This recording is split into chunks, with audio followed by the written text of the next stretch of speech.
This show is now live. Talking in 3, 2, 1, record.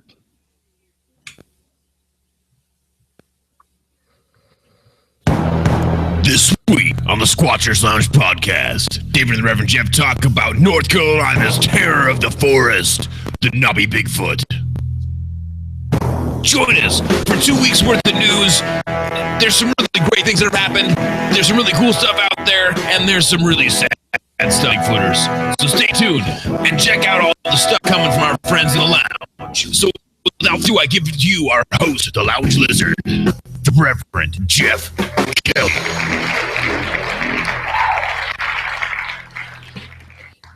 Good Lord, trying to start everything at the top of the show and I get a elk scream in my ear. Who knows what's going on? Welcome, everybody, to the Squatchers Lounge podcast. And I am a new, freshly trimmed Reverend Jeff, and we are here to just have a good time. As with me as usual is the Dr. David Backdorf, Esquire, pseudoscientist. That's right, he's accredited by the Lounge podcast. So on you. Ready for this one? This is going to be good times.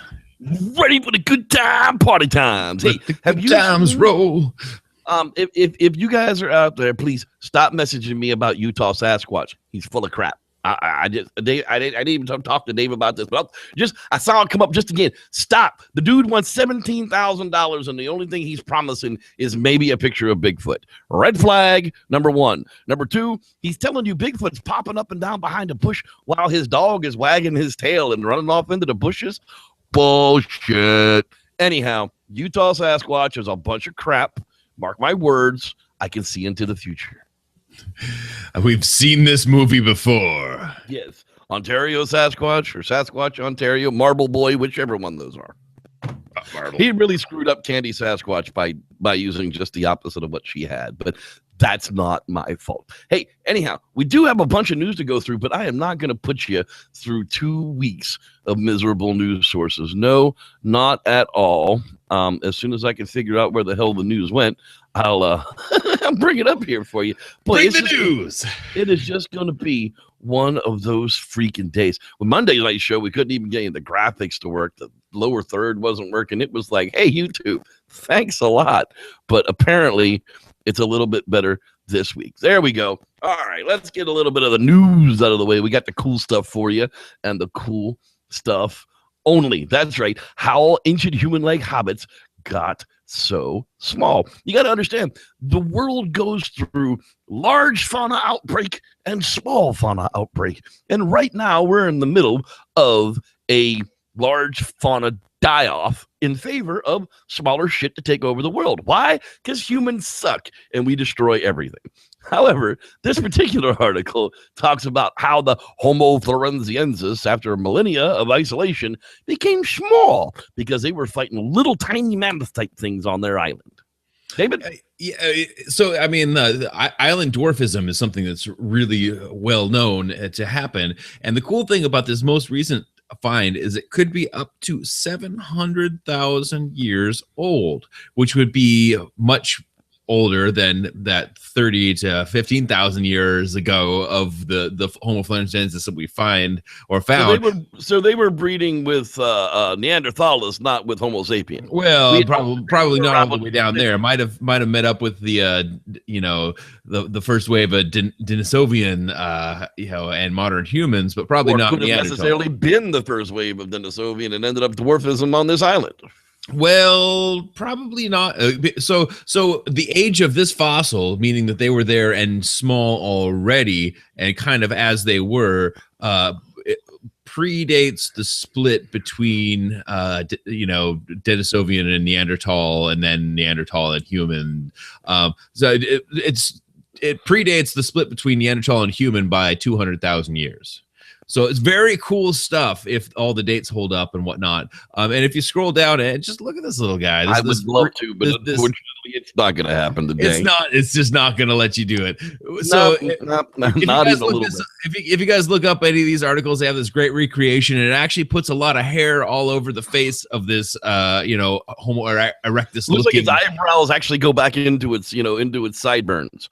That would be a real interesting hairstyle for today. I'm close to that.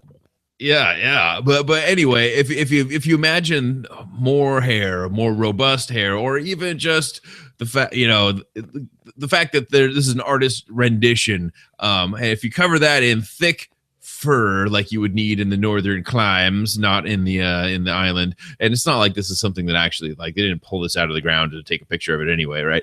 So so if you imagine it's covered in hair and you're like, man, that could be a freaking Sasquatch. Cool stuff. Sam Squanch. Little midget Sam Squanch on the Isle of Florentiensis. There we Orang go. Pandecchio. That's right. Okay, on to the next one. UCLA.ac.uk. Anyhow, evidence of an 800,000-year-old controlled use of fire found in southern Spain. Take that, Homo sapiens. You're not the smartest things ever. Apparently, control of fire was a hallmark for developing as human cognition, an essential technology for the colonization of cooler latitudes. In Europe, the earliest evidence comes from recent work as a site in the Cuerva Negra del Estrecho del Rio Corpar. Take that, bastards. Southern eastern Spain. Charred and calcinated bones, thermally altered, were recovered from deep 800,000-year-old sedimentary deposits. I can't even speak my own damn language, though. Stuttering bastard. A combination of analysis indicated that these had been heated to 400 to 600 degrees Celsius. That's a hot-ass fire. Compatible with burning in picture of the sediment and the height. Yeah, that big long word that I'm not even going to try and read at the moment. Okay. Also suggested blah, blah, blah, blah, blah, blah. In short, they'd fucking cooked some meat. Yeah, they cook shit. 400 to 600 degrees Celsius. That's a hot fire, dude. Yeah, that'll melt your beer can. So what's cool about this is that it shows. I mean, we were talking about developed use of fire, but this puts the developed use of fire at 800,000 years ago in Spain. We're not talking, Great Rift Valley, Africa, first, known, first aspects of fire. No, we're talking somebody was actually using it to cook something appropriately, probably in a cave to where it was preserved so that they could study it and come up with this, come out with these results. In Spain, thousands of miles away, 800,000 years ago. Damn near a million years ago. Yeah. I mean, it's like... That's pretty cool.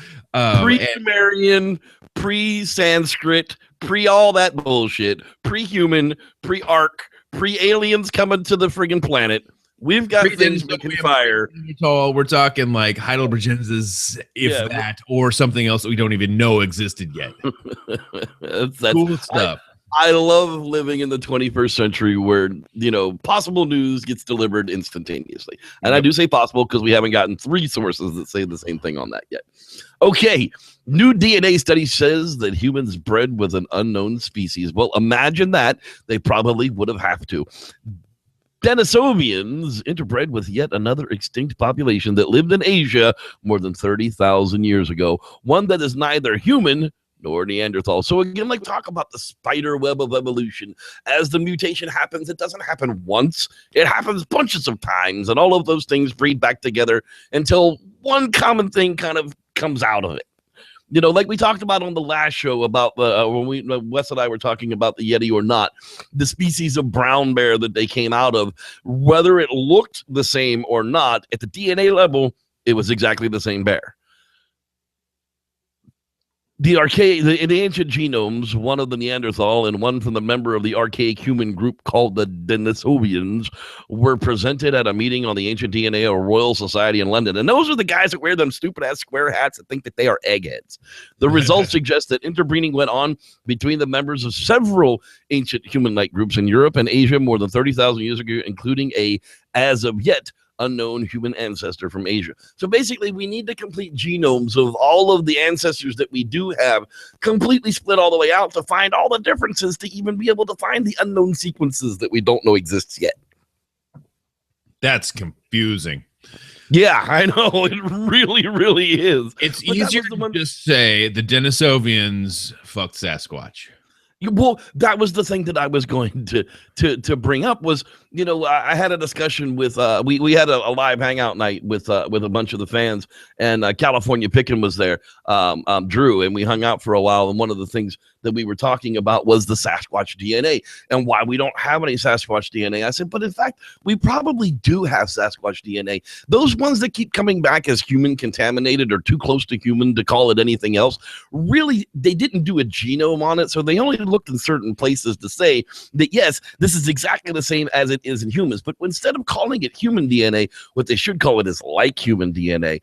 And until we get a sample on the table to do a genome on, we won't even know where to look to find the differences between them and human, just like we can barely find the 7% differences in chimpanzees and us because they're not stacked 7% in a row. It's 7% split over a billion fucking lines. Yeah. Well, and there's so many of them that are the same or can be the same and could express, like all the differences between you and me, Jeffrey. Like, how do you qualify that? So we look. There might be 4.5% difference between you and I. Yeah. So there's chunks that match. There's chunks that don't match. And so when they say it blasts against, these human pieces that make sense to a particular degree of separation, well, that could be a thing, right? That could actually, be until you know what the differences are, and with enough certainty that you can say, okay, well, if there's more than 70% variation, that means that it's no longer human in this chunk, which means it could be Sasquatch,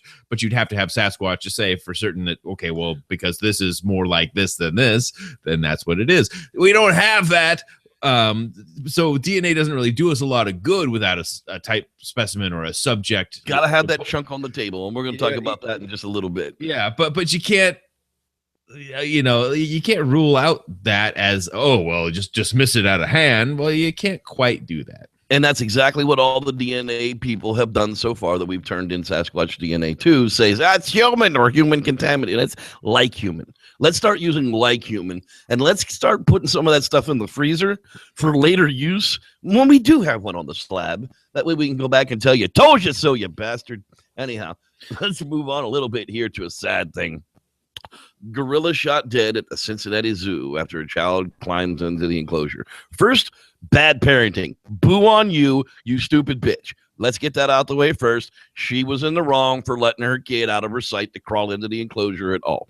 Bad zoo for allowing the friggin' kid anyway and any access of anyway at his age to climb into the friggin' enclosure. So we've got failures all over the place. However, I watched the video. Everybody watched the video. I watched several videos. I watched even video from somebody who was there as a witness to it. It was really, really crappy, but it showed different angles.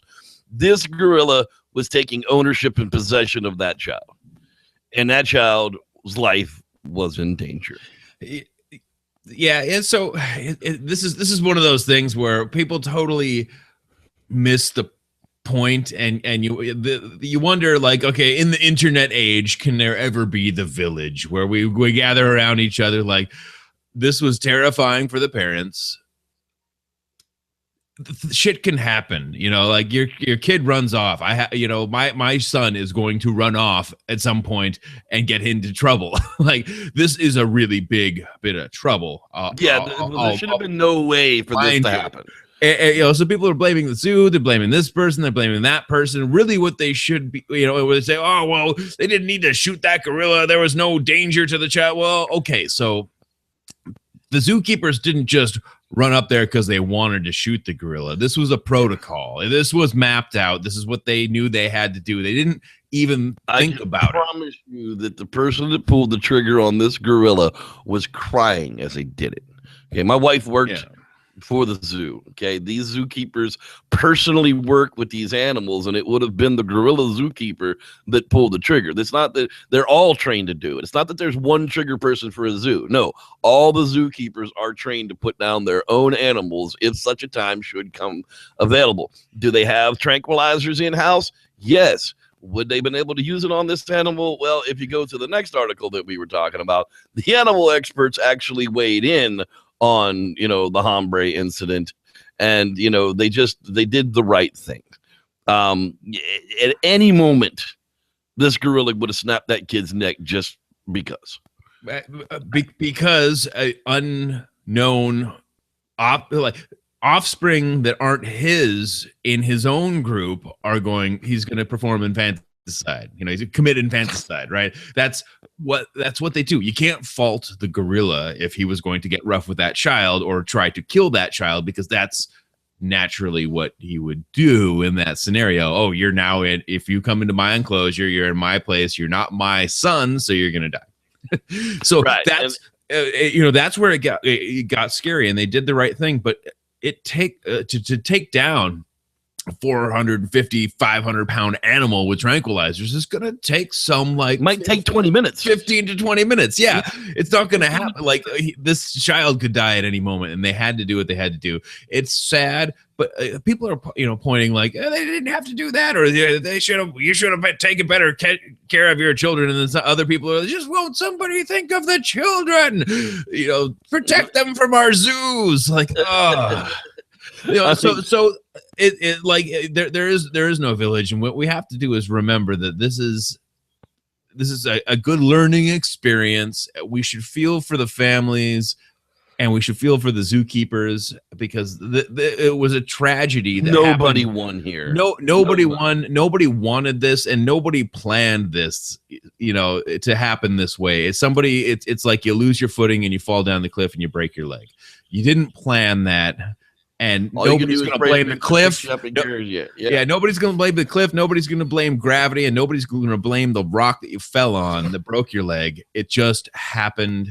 Let's move on. And some very interesting stuff came out of it, and most of it is just a social experiment on the internet. So that's very true. Rest in peace, hombre. You, sir, will be missed. And he was part of a breeding program, too. That's the suck part of it. They just gotten him. Oh, it was horrible. Anyhow, hey, I got another story from theonion.com. If you don't know what The Onion is, then shame on you. One of my favorite news sources. I look at first thing every morning. Brave mountain lion fends off a group of hikers. That's right, Eureka, California. A local mountain lion came face-to-face with a group of hikers and made it out alive. Sources report Monday, wildlife officials are crediting the courageous cougars with quick thinking, cat-like reflexes, and 150 pounds of coiled muscle with successfully fending off the human foot travelers. I love stories like this when they do this kind of stuff. But it does kind of bring you up to speed that you do kind of need to remember things. And I'm going to go ahead and show that other video now instead of what we were talking about later. There's been this video of this little kid looking at a lion at the zoo, turns his back on him, and the lion was going to eat his ass. Boom. This is what cats do. Cats see small things as prey. The moment they can pounce, boom, they do. He's just like right on top of him. Yeah, the Japanese zookeepers say, "Oh no, cat just play. He's just frolicking." No, that cat was going to eat him. He's got a hard on. Yeah, he may have been playing and frolicking like he would with the yellow ball in the enclosure, but that yellow ball was going to have his neck broken. Yeah, that thing was going to be like quickly drug away. I love this, though. This is absolutely great. So remember, when you're out there walking, don't run when you see a big cat. Don't take your eyes off it. They always say, with large animals that are don't make eye contact with a bear or other things that might be territorial or aggressive, but with cats and predators, just don't turn your back, because turn your back on it, because boom, because that thing was on you. Seconds, man. Yeah, seconds. That thing is on you. So yeah. Because they expect you to run. And so I was actually reading another, there's a Washington Trails Association talking about, mountain goats and other things. It's just, give the wildlife the trail. They're saying, a mountain goat could walk right by you and not have any trouble. But if you get in its way, it's probably going to gore you and throw you off a cliff. So just give the trail to the wildlife, stay out of the way. If you just have to go up and plunk yourself on the side of a tree so you can circle around it real quick if something's charging you. Just get out of the way and let things happen, and don't be the kid in the yellow rain jacket.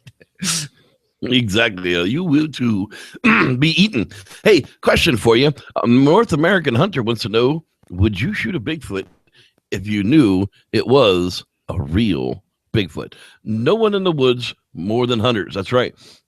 As such, it makes sense that a hunter would encounter a Bigfoot long before someone else on a reality TV show would. Enter Justin Smiha, exactly what happened to him. So, hunters, would you shoot North America's most famous ape? Not a guy in a costume, but an actual Bigfoot, an actual real live giant ape-like thing that you knew for a fact was real, live, well, giant ape-like thing. Would you nail one? And whether you would shoot it, where would you shoot it? In the chest? In the head? I mean, where would you shoot a Bigfoot if you were going to shoot one? And what caliber would you use? Yeah. That becomes a question, because I know that I can take a 22 Magnum and kill a boar with it. So if I can kill a boar with a 22 Magnum, I can kill a Bigfoot with that same 22 Magnum the same way. If I put a bullet in the base of the head of a Bigfoot with a 22 Magnum, it's going to die. But you'd have to be like, it's accuracy and proximity. That's what you have to take into account. So when they ask, what caliber would you use? Like, well, it depends. Are you long range? If I'm having to defend my life from it, I want I want the circuit judge. I want the 410 45 long Colt friggin' revolver where, I want the biggest friggin' round to bleed that bastard out as quickly as possible, because that's what it's going to take. I mean, where are you going to shoot it? Well, that's like, Justin took a throat shot because that's probably the best shot you can take. To preserve everything we want to look at, shoot it in the throat. We can figure out the larynx. We can put a larynx, we can put a throat back together, but we can't really put a heart back together. If you shred the heart with a big caliber round, we're really not going to have an idea what the pumper looks like. And you definitely don't want to shoot it in the head, because we want to know what the brain looks like. I mean, that's like super important to know what that brain leave the is. Cranium intact. Is it a little tiny gorilla head? Is it a little tiny gorilla brain in that great big Bigfoot, head? Mm-hmm. It very well could be. A T-Rex had a brain the size of, a pea. So, well, maybe not a pea, but, you don't get my point. Well, yeah. One of the things when they talk about the cranium size and the largeness of Sasquatch and the fact that the head looks small versus the face, and like, oh, well, it's got a smaller cranium. Well, you figure it, like Sasquatch to be as, to have the same sized brain as we do doesn't have to have a larger brain case. Right. So it would stand to reason that the facial features below the eye, below the orbits would be larger, and then the cranium would be smaller. But also with a lot of our other ancestors and different, even our cousins the Neanderthals, the occipital bun and other things like that, different shapes and sizes, and so creating the same volume. So it would be fascinating to see an actual Sasquatch skull, maybe not, looking like a Gigantopithecus for a moment. So leave a message in the comments. Would you kill it? And if you would kill it, where would you shoot it? What caliber would you use? Right down there in the comments. Also hit like, thumbs up while you're there doing it as well. Let's see. The next article is one of my favorites. That's right. Kangaroo pops woman's breast implants as she cycled with a friend. Say what? Australians know that hoppers are assholes. Well, apparently a South Australian woman will require surgery this week to replace a ruptured breast implants after she and a friend were jumped by a kangaroo while cycling in the Clare Valley. Sharon Hendrick, 45, and Helen Saltler, 47, were cycling side by side along a tourist route in the Lion region last week when she saw a large kangaroo standing on an embankment. As they passed, the kangaroo bounded across the path and jumped on Mrs. Hendrick and landed with his hind legs on her torso and then launched off onto Mrs. Salter's back. It knocked both of them from their bikes before hopping away, apparently unharmed. Can you imagine that, dude? Your boobs are busted and leaking into your friggin' chest cavity. Your friend's back is all busted up because these things have claws on them, and just out of the corner of her eye, she sees this kangaroo up on the ledge. Miss Hendrick said, I thought he was cute, and then he jumped on top of me and used me to launch off and go on to my girlfriend. Wow. That is some really crazy stuff, dude. Oh, I can't imagine. I mean, I've seen kangaroos up close. They are some powerful, powerful animals. If you just, I mean, yeah, when you look at them, just the thickness of the torso, the front, like it's crazy. And just look at any other marsupial. You look at this thing, and they call it a tail, but they have 3 legs. Yeah. Fascinating creatures and assholes besides. Watch out for your boobs, ladies, especially around the kangaroos. Apparently they're assholes. Okay, Alabama family threatened to kill their local Bigfoot. Gainestown, Alabama, a man in Clark County says he and his family are tired of dealing with a Bigfoot creature, and they're threatening to kill it unless officials come to capture it and remove it. The eyewitness claims he was sleeping after a family reunion in Gainestown, Alabama, when he first encountered a bipedal creature in 2015. It was 3:30 a.m.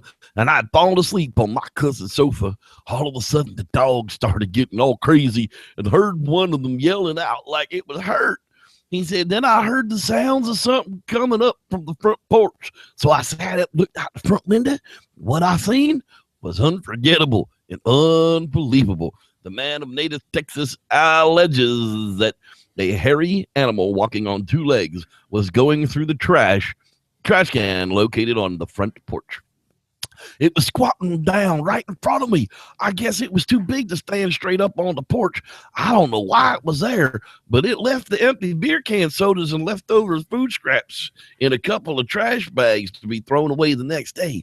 The lights were on, so I could see it clearly. Could you imagine that dude like sitting on your sofa just drunk as hell? You're on your cousin's couch, so you couldn't drive home. So you know his ass was drunk as shit. You know, the screen door's over there. There's barely a yellow, probably a 15-watt light bulb on the porch buzzing. A couple of friggin' moths flying around that fucker. And all of a sudden, you see, it's probably, the next door neighbor's cousin Jimmy. But this large, hairy bipedal thing going through the trash. Whoa! Yeah, but that's how most sightings go. I mean, you're not expecting it, and you just out of the corner of your eye, and you're sure you just saw what you saw, and nobody believes you because you smell like rum. He described it as an 8-foot-tall creature with brown and red hair. Its back, he added, was very muscular with 16-inch feet, 5-inch long arms, 5 feet long arms. Well, how the hell would he know that just by the description of it squatting down? Say, okay. It may be about 800 pounds, and it smelled of cheese gone bad. It never turned, so I never saw its face. What do you do with this? Do you call your local sheriff and go, okay, this thing's eating garbage off my porch. Y'all got to come get this thing or I'm going to go kill it? Well, good luck with that. We've been trying to nail one for years there, pal. Get a hold of one of us. We'll be glad to come out there and take a look for you. But, how do you know it has 16-inch feet? Did you measure them, sir? I just eyeballed, Well, I just kind of gathered. It was kind of on a pizza box at the time. And that's a medium pizza because I ordered them from Jimmy's Pizza and Subs. They come in 16-inch sizes, and that's how I know it was crazy stuff. You can check that one out, of course, at cryptozoologynews.com. Okay, what the hell is this? That's right. Coast to Coast AM says right on topic tonight, a series of recent Bigfoot encounters in a small North Carolina town has led one resident to create a museum dedicated to the creature. I got news for you. I hope you're not looking to make money on that. Cryptozoologist Stephen Barcelo says that numerous members of the community in Littleton have seemingly spotted the legendary cryptid roaming the area over the past few months. Unfortunately for the researcher, not everyone in Littleton is forthcoming about their experiences. There's a lot of people in this town who have said had sightings who won't come talk to us just out of fear of being ridiculed. That old story, I don't know if that really holds up anymore, but one witness who did go on the record, Tiffany, describes a large, long-haired creature running through her yard one morning. That's a common kind of encounter. So, just like we're going to be talking about here, Nobby, tends to be all over North Carolina. You can check out, this is actually a video if you want to watch it. It is on Coast to Coast AM with George Norrie. Coast to Coast. Yeah. So it's not Coast to Coast without Art Bell. I'm sorry. Yeah. It's just not. But hey, a museum in North Carolina, that'll be a good thing. And then finally tonight, we're going to end the news on some very, very sad news. Mr. John Willison Green, that's right, one of the 4 horsemen of Bigfooting, Sasquatch research, has passed. He passed yesterday, was June 7th, 2016. I'm sorry, no, he passed away May 28th, 2016 in Chilliwack at the age of 89. So we've been led to think he passed away yesterday, but apparently he passed away May 28th. He was predeceased by his beloved wife, June, brother Lewis, and 1 grandson. He is survived by children Marion, John, Margaret, Ken, Jim, Catherine, Ray, and Raymond Lewis, 13 grandchildren, and 12 great-grandchildren. That right there is an accomplishment alone. Thank you, sir, Mr. John Green, for your service to humanity. Raised in Vancouver, John loved building and racing sailboats. A graduate of UBC, he received his MA in journalism from Columbia University in New York at the age of 20. So he was a genius as well. He met June while in the Navy and then married in 1948, living in Toronto, Vancouver, and Victoria before moving to the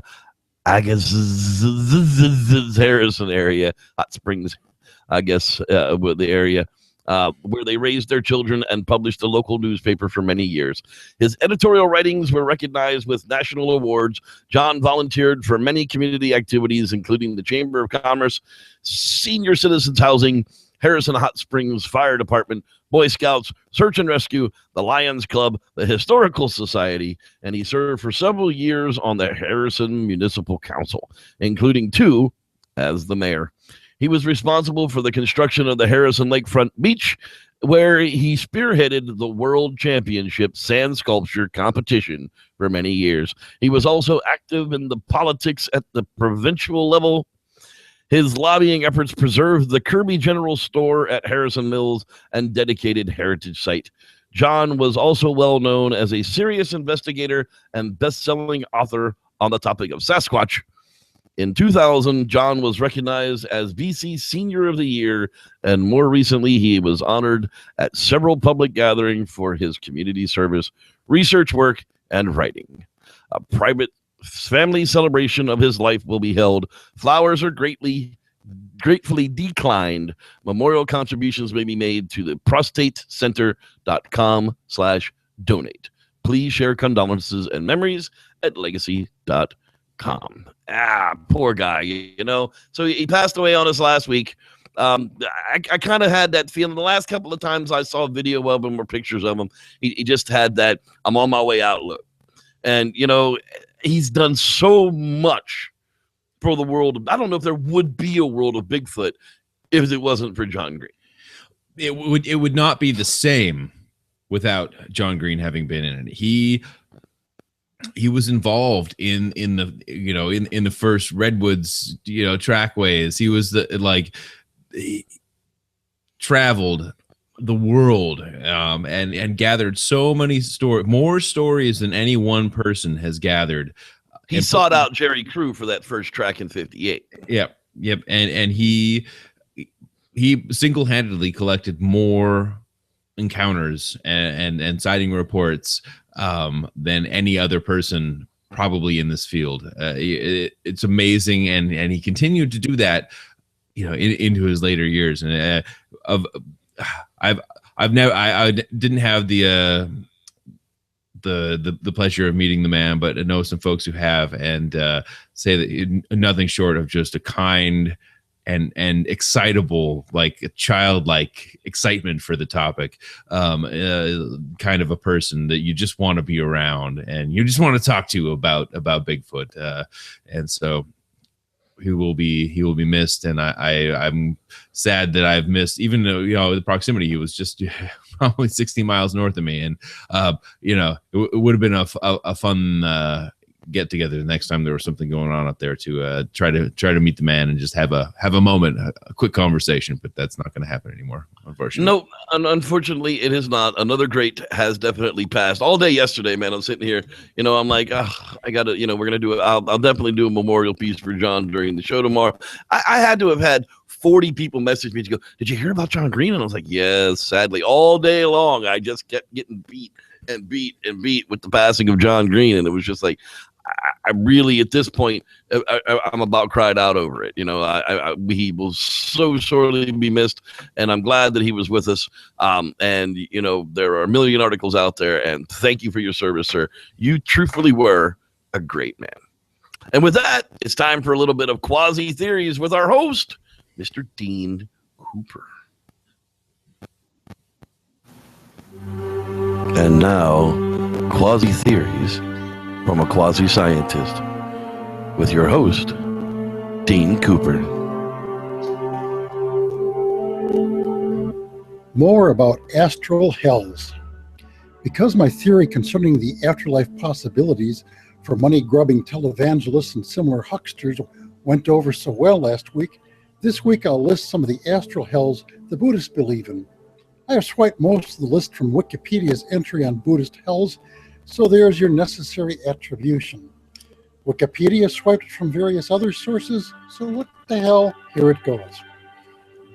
The primary source is the Dirghagama, a Buddhist sutra, from the chapter on hell within that sutra.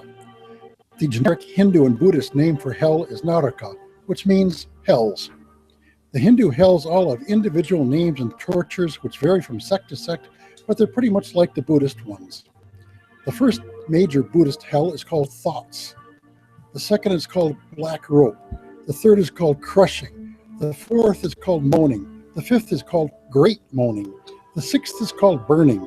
The seventh is called great burning. The eighth is called unremitting. The hell of thought itself contains 16 smaller hells. The smaller hells are 500 square yojana in area, or a little over 500 square miles. The first small hell is called black sand. The second small hell is called boiling excrement. The third is called 500 nails. The fourth is called hunger. The fifth is called thirst. The sixth is called single copper cauldron. The seventh is called many copper cauldrons. The eighth is called stone pestle. The ninth is called pus and blood. The second is called measuring fire. The 11th is called ash river. The 12th is called iron pellets. The 13th is called axes and hatchets. The 14th is called jackals and wolves. The 15th is called sword cuts. The 16th is called cold and ice. The names of these hells are pretty descriptive. I leave it to your imagination to further illustrate what goes on in them. Remember, those 16 are just the sub-list of hells in the hell of thoughts. The other 7 hells have their own sub-hells too. But since Wikipedia didn't quote the Dirghagama on that, I won't either. Most of the sinning I do is bad thoughts, which is true of most humans as well. There just aren't enough hours in the day to put all your thoughts into deeds. This has been Dean Cooper, quasi-scientist, enlightening you with my quasi-theory of the week. You may read the text of this on my blog at bydean.com. That's BHAIDIN.com. Well, what do you have to say about that, Nell? For sure. Reminds me of a joke I saw the other day. Says, well, Johnny, you were only a little bit bad, so you only get to go to the first layer of hell. Little Johnny goes, oh boy, that's great. I've only been bad in science, so I can hang out in the first level of hell. The devil looks at him and says, no, little Johnny, you should have been really good at science because heat rises. Ah! Now it's time for a little bit of camping tips for stupids. Camping tips for stupids. Tip number 14.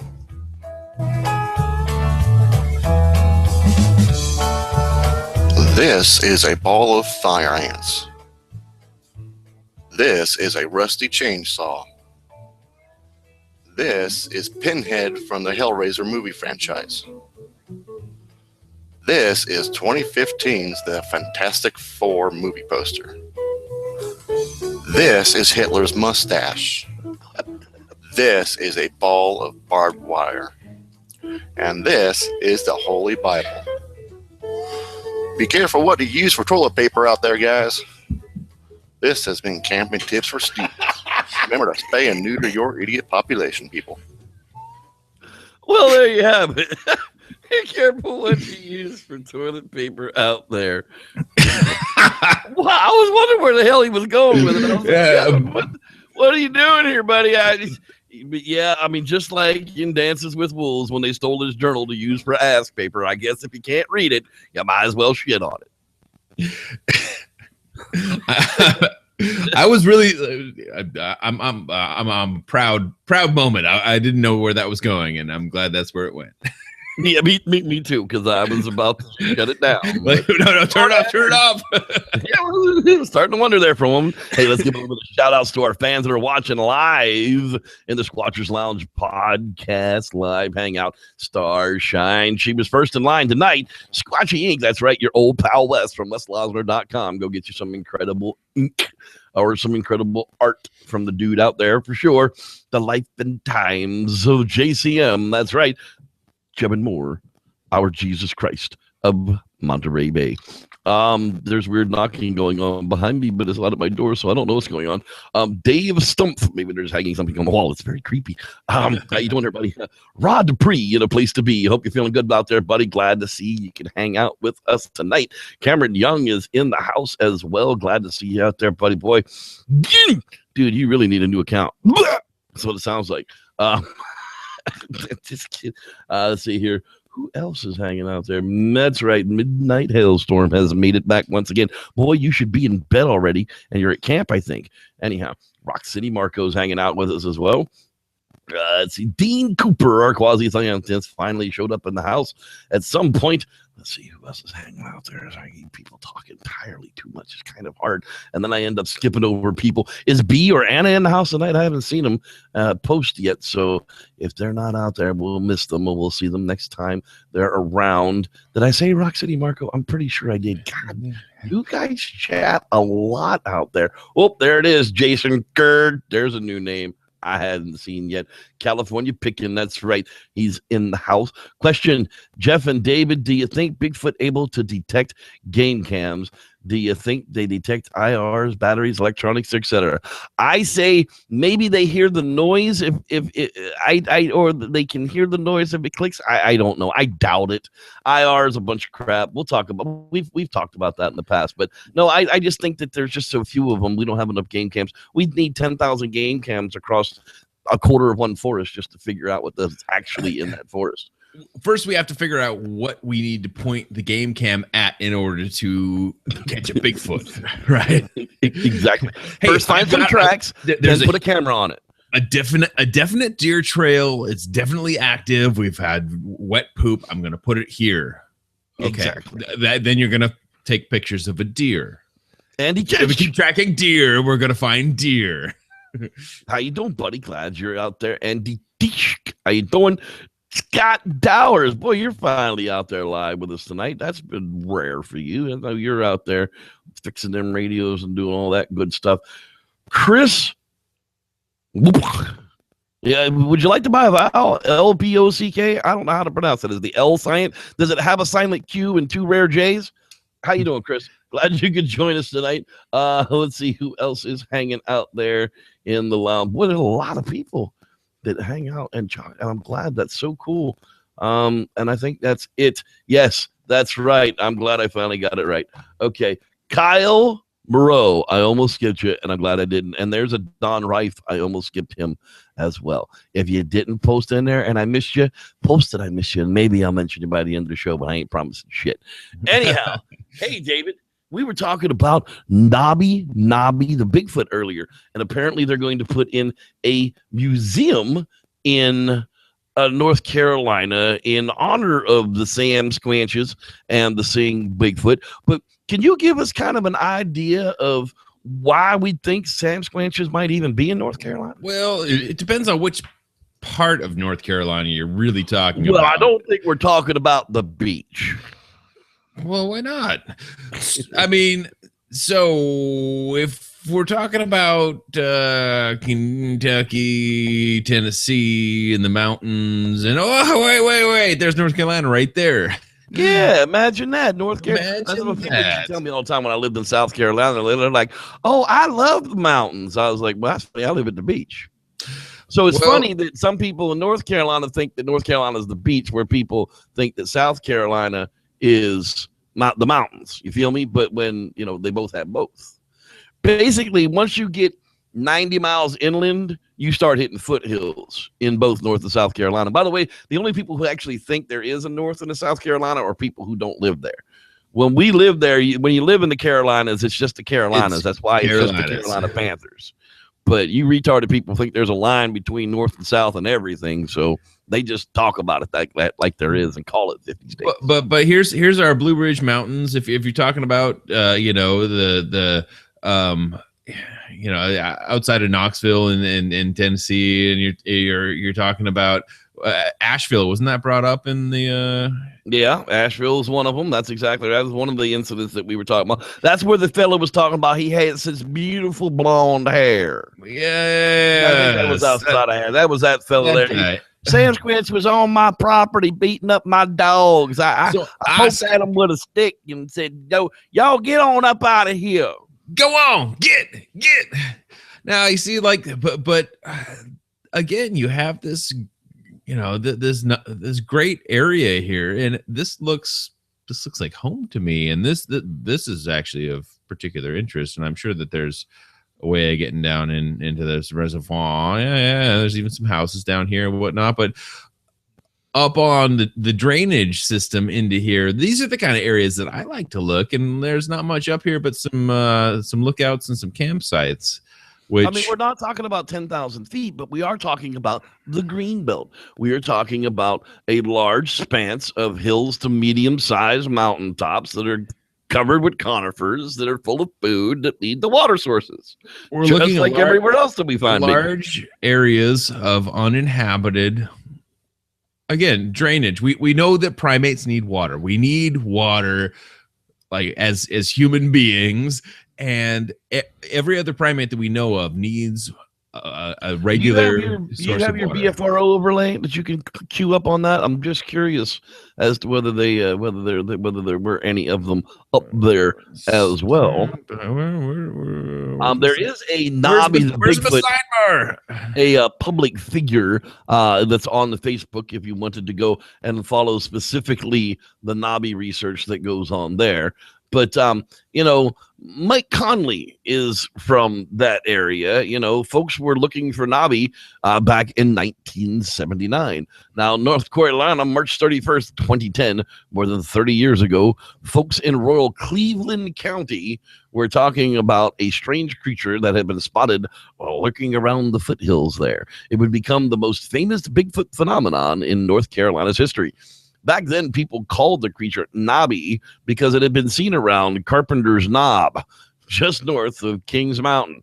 During the winter months of 1978 and 79, folks in the Cleveland County and surrounding counties were buzzing about reports of Nobby. A Charlotte TV station devoted a special program to the weird phenomenon. The sightings were started around late December 1978 when 88-year-old Minnie Cook became the first to go public with her sighting. She had seen the black hairy creature near her house. According to one account from the time, the sighting of Nobby terrified the elderly woman so much that she wouldn't go outside her home without her trusty rifle in hand, according to her story. For some reason, it's not showing it. I apologize, people. It happens, whatever the case. But, I'm sure that, the West Virginia, North Carolina, the whole Appalachian Trail runs right through the Blue Ridge Mountains, just like it runs from Georgia all the way through Maine. And I've walked a lot of it through those places. And I got news for you. It's just like any of these other crest trails that people walk. Funky things happen to some of the hikers at night.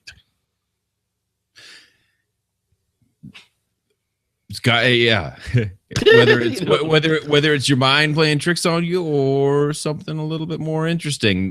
Definitely, this is not an area that I would just dismiss because it's West Coast versus East Coast Bigfooters or whatnot. I mean, this is a legit area that flows. This. When you talk about Georgia Bigfoot, they're talking about northern Georgia. They're talking about the Chattahoochee National Forest, which goes directly into the areas that we're talking about and directly into the parts of Tennessee that we're talking about. I mean, this is an important area if you're going to, if you take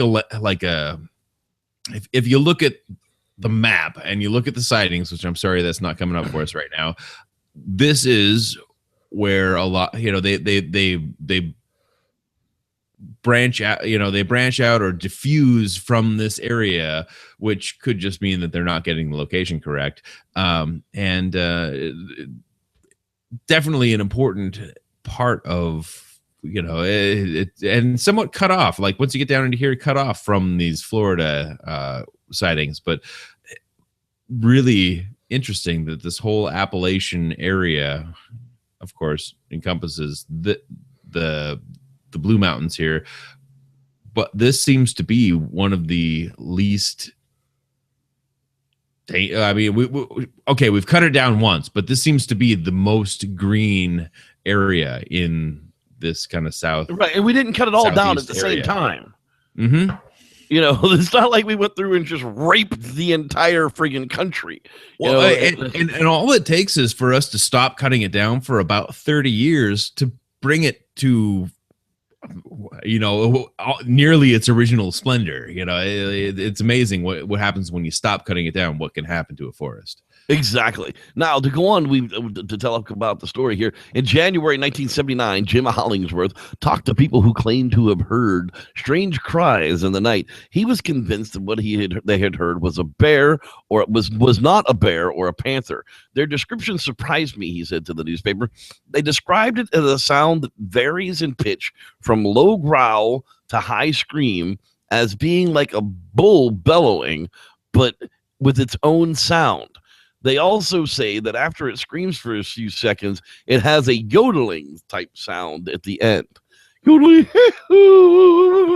Now, I have heard bulls scream, and the first time I remember hearing a bull scream, it was behind me. It scared the living shit out of me. It is that is an unnerving sound. It does not go murr, okay? Yeah. Those are cows. It is a very, very unnerving sound. And to say that it was like that, only its own growl to scream, the yodel was probably an echo. Wouldn't you think? Could be. Yeah, that would make pretty logical sense. But again, how do you weren't there. How do you decide what the sound was? It seems like it seems too articulated to be just an echo, unless your mind was playing tricks on you. Right. From late 78 through January 79, at least 16 knobby sightings were reported in the area around Carpenter's Knob. Forest Prince of Cesar said he found his goat dead of a broken neck and suspected that Nobby might have been the killer. An animal den and tracks were later found about 2 miles from homes of Forrest Price and his nearby brother. Searchers at the time said the tracks were as large as a man's hand and had a thumb-like protrusion, according to the website. So that would be like a monkey foot more than it would be. Yeah, we're talking a grasping toe now. Yeah, very, very strange description of how, those are the kind of things that come out later that's just like, I wonder, was somebody really being interested about that or not? And those were the stories and the legend of Nobby, the Bigfoot in North Carolina comes from. Are they true? Mike Green sure seems to think so. We get Squeaky. Squeaky comes from that area in North Carolina. Mm-hmm. I know some deer hunters and some elk hunters out in that area that swear that, the Bigfoot are there, the Sasquatch are there. So there are enough encounters on, a decade basis that would seem to think that if they were there 30 years ago in 78 and 79, 40 years ago, they would still be there, wouldn't they? Unless that was the last breeding generation. Yes. The last of the biggies. The last of the biggies. So like we've always said, probably going to live to be at least 30 years old on an average, which means that some individuals are going to live to be like 60, 70, probably. I mean, if they're there and they're breeding, there's, If they were there 30 years ago, they're still there today. You know, and the bad thing about it is, you know, same thing that we say about, you know, like Georgia, the cop who had the dash cam video of the Bigfoot running across the, you know, in front of the cop car, later only to find out that the juveniles in the area had a monkey suit and admitted that it, you know, they were out there running in front of cars. That still doesn't mean that a Bigfoot didn't run in front of the cop car. Just because it may have been these dudes in a suit, just like we talk about, it is human DNA. It could have been those kids in the suit. Instead of going back definitively saying that, yes, for sure, 100%, that was them. You know, it's difficult where these stories come from. There's another story that comes from 2011 about Nobby. Apparently this was one of those cases where, let's see here. Carolyn Wright and her passenger were driving down Golden Valley Road in northern Rutherford County, North Carolina, just off of Highway 226, when they both observed a large, upright, brown, furry animal between 6 and 7 feet tall come out of one of the fields beside the road and then run across the road in front of the pickup truck that they were in. Now, I don't know about you, but I'm going to show you a screen grab of what they recorded, you know, and they felt 100% compelled to say that this was a sasquatch. I say that's pants with fur. Yeah, that's it. Wearing furry Levi's. The proverbial carpet squatch. The hey, I'm a guy in a suit. I got a $99 Bigfoot suit and I'm going to use it. Damn it. Yeah. But so, you know, so if you're the guy in the suit, like going back to your, okay, so some kids say that they were doing some pranks and then this police officer footage comes out. And if it looks good and you think it looks good, which I'm not sure that I'm a proponent of that piece of footage, but, right.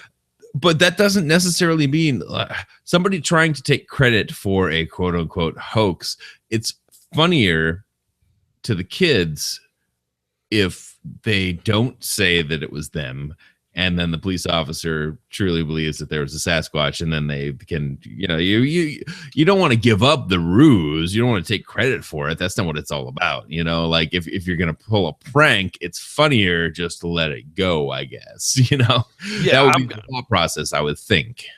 Well, that's, you know, that's where it comes down to it. So, you know, if you guys are out there in North Carolina and you have any Bigfoot stories or any encounters, leave them in the comment section. Put them right down there. Click the like button. Click the dislike button. Hell, if you don't like the show, I don't care. Click the dislike button too.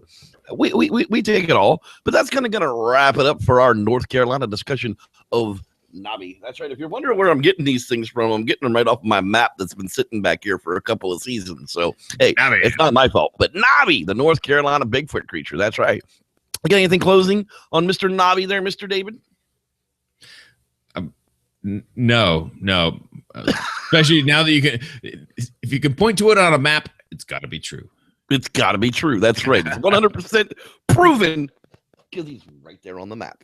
So, you know, that'll do it for us, guys. We, you know, sorry it took us 2 weeks to get a show off. We try not to miss that long, but God, I was sick and all that other mess that was going on. I'm glad we kind of got it all cleaned up. Indeed. Don't forget to come and join us Monday night for Bigfoot Entertainment Weekly. Wes, my man, you got to get me a movie so we can watch something this week. Otherwise, I'm going to be picking something stupid. So get on the ball. And we'll see you Monday night for Bigfoot Entertainment Weekly.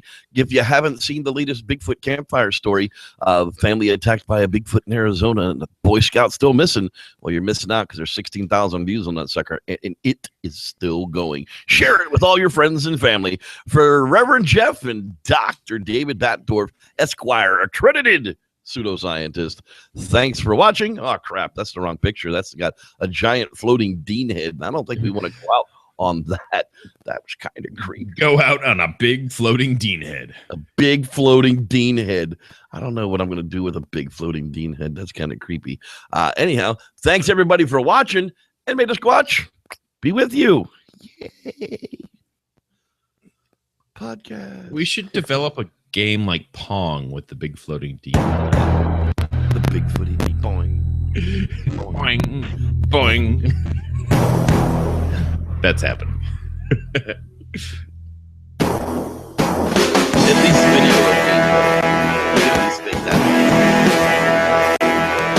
Definitely do not use a bottle that's really just a bad idea. Yeah, but Like, don't go camping anywhere there's fire ants. That's just just being around fire ants in general is a bad idea. But a big handful of black ants, I mean, it could be exfoliating. army ants are fun. Woo! Thanks for watching. Peace. Be with you.